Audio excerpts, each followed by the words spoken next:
अध्यक्ष महोदय, मैं और मेरे निर्वाचन क्षेत्र के लोग बहुत ध्यान से बजट के भाषण को सुन रहे थे। आशा ये थी कि सांगली को इस बजट में कुछ हासिल हो, लेकिन दुर्भाग्य ये रहा कि सांगली तो दूर, लगभग 1.5 घंटे के भाषण में एक बार भी मेरे राज्य महाराष्ट्र का नाम नहीं लिया गया। असम और बिहार के नदियों में आने वाली बाढ़ की बात की गई, लेकिन महाराष्ट्र में भी बाढ़ आते हैं, लेकिन महाराष्ट्र में बाढ़ और उससे होने वाली जान और माल के नुकसान की हानि की बात अर्थमंत्री जी ने नहीं की। आंध्र के अमरावती की बात की गई, उनको हजारों करोड़ रुपए का फंड दिया गया, लेकिन महाराष्ट्र में भी अमरावती आती है, उसका जिक्र न किया गया। सांगली जो मेरा निर्वाचन क्षेत्र है, वो भी चाहता है कि स्मार्ट सिटी में उसका समाविष्ट हो, उसका ना स्मार्ट सिटी में समाविष्ट हुआ, न वहां हवाई अड्डे के लिए कोई निधि दिया गया। बिहार के सिंचाई योजनाओं के लिए एआईबीपी और पीएमकेएसवाई से निधि देने की बात की गई, लेकिन मेरे महाराष्ट्र में, मेरे सांगली में विस्तारित महिषार और विस्तारित टेमू प्रकल्पों के लिए एआईबीपी से निधि देने के लिए अर्थ मंत्री को कोई जरूरत महसूस नहीं हुई। महोदय, भारत के टैक्स का 37% हिस्सा यह महाराष्ट्र से आता है। भारत की जीडीपी का 14% हिस्सा यह महाराष्ट्र देता है। सरकार का लक्ष्य है कि 5 ट्रिलियन की इकोनॉमी बनाएंगे। 5 ट्रिलियन की इकोनॉमी बनाने के लिए अगर भारत का महाराष्ट्र से 1 ट्रिलियन की इकोनॉमी ना बने तो ये 5 ट्रिलियन मुमकिन नहीं है। महाराष्ट्र के विकास के बिना इस भारत राष्ट्र का विकास होना नामुमकिन है। मैं महाराष्ट्र के एक स्टेट एंथम, जो हमारा राज्य गान है, उससे एक लाइन आपको बताता हूं। दारिद्र्याच्या उन्हात शिजला, निढळाच्या घामाने भिजला, देश गौरवासाठी झिजला, दिल्लीचे ही तख्त राखितो महाराष्ट्र माझा। इतिहास गवाह है सर कि दिल्ली का तख्त सलामत रखने की जिम्मेदारी महाराष्ट्र लेता था, लेता है और लेता रहेगा, फिर चाहे वो आर्थिक हो, सामाजिक हो, साहित्यिक हो या राजनीतिक हो। ये जो सरकार बनी है, इसको सलामत रखने का काम भी महाराष्ट्र ने उनको 17 सांसद देके किया है। अब महाराष्ट्र को हमें भूल जाओ, हमारी तरफ मत देखो, लेकिन उन 17 सांसदों को देख के तो महाराष्ट्र के लिए कुछ तो देना चाहिए था। अभी ये दिख रहे, कुछ सांसद मुस्कुरा रहे हैं, इनको देख के पिक्चर का एक गाना याद आता है, तुम इतना जो मुस्कुरा रहे हो, क्या गम है उसको छुपा रहे हो। मैं जानता हूं इन्हें डर है कि वापस निर्वाचन क्षेत्र में जाके क्या कहेंगे, ये दुख उनको सता रहा है। खैर, इनकी मजबूरियां मैं समझता हूं सर। बैसाखियों पे बनी हुई सरकार से और लोग क्या अपेक्षा करेंगे। मुझे डर है कि ये बैसाखियों पे मजबूरी चलने वाली सरकार अपना देश न डुबा दे। सर, राज्यों की बात छोड़ते हैं, सामान्य लोगों की अपेक्षाओं पे क्या क्या किया, ये मैं पूछता हूं। एमएसपी को लीगलाइज करने की बात की, ये इन्होंने नहीं की।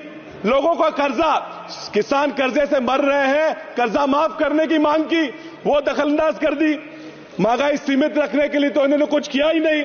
सर, ईपीएस में 7,000 रुपए मासिक पेंशन देने की बात हुई, वो इन्होंने नजरअंदाज कर दी। भूमिहीन किसानों को भी सम्मान योजना में, पीएम सम्मान योजना में समाविष्ट करने की बात की, वो भी उन्होंने ठुकरा दी। सर, फर्टिलाइजर हो, सीड हो, उस पर लगने वाला जीएसटी भी इन्होंने माफ नहीं किया। मनरेगा में 400 रुपए तक मिनिमम वेज बढ़ा दो, यह मांग की थी, वो भी उन्होंने नहीं दी। चलिए, नहीं दिया तो नहीं दिया, जो दिया उस पर मैं सर 1 मिनट बात करूंगा। Food subsidy, they have decided to again continue with the 80 crore food subsidy. So it's a very ironic issue because the entire BJP's plan, election manifesto going around telling people was कि if you don't vote us back to power, आपकी food subsidy खत्म हो जाएगी। Sir, food subsidy की बात करते हैं और खुद इन्होंने इनके बजट में फूड सब्सिडी पे देने वाला प्रोविजन कम कर दिया है। सर, ये किसानों की वेलफेयर की बात करते हैं, 13.5% फर्टिलाइजर की सब्सिडी के लिए होने वाला प्रोविजन इन्होंने कम किया है। सर, ये इंटर्नशिप की बात करते हैं, 500 फर्म मिलकर 20,000 लोग हायर करेंगे, बात करते हैं, मुझे ये मुमकिन नहीं लगता। सर ये 3 करोड़ घर बनाने की बातें करते हैं। मैंने पूरा बजट छान मारा, पिछले बजट से इस बजट में सिर्फ 5% ज्यादा प्रोविजन किया है।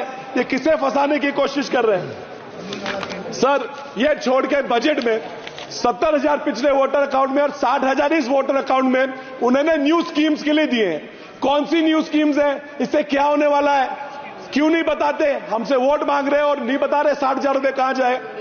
Sir you are in this budget, is this a budget only of announcements or is it a budget only for actual provisions? मैं आपको हमारे संत तुकाराम महाराज जी का एक अभंग सुनाता हूं। बोला चीज कड़ी बोला साथ बात, जेवनिया तृप्त कौन झाला। इसका अर्थ यह है कि बातों की कड़ी चावल से किसी का पेट नहीं भरता। सर परसों एक बजट से खुश सांसद मुझे बोले कि विशाल ये तो अभी बस ट्रेलर था, पिक्चर अभी बाकी है। सर ये ट्रेलर और पिक्चर सी बातों से मैं पूरा डर जाता हूं। परसों बीवी बोली एक ट्रेलर देख लिया पिक्चर का और पिक्चर दिखाने मुझे ले गई। सर दिक्कत यह है कि ट्रेलर देख के पिक्चर तो चले गए, आधे घंटे में बोर करके बकवास पिक्चर भी बाहर आ गई। सर ये दिक्कत इस सरकार से मेरी यही है कि ट्रेलर तो ये बहुत अच्छा बना लेते हैं लेकिन इनसे पिक्चर नहीं बनती क्योंकि डायरेक्टर में ही प्रॉब्लम है। इस बार तो ट्रेलर भी बकवास हुआ। So I'll conclude the simple point and I want to tell them why they have lost in states like Maharashtra. And they may go on and talk about how the constitution was brought in and how caste equation was brought in. But that is not the reason for them losing majority of the states of India.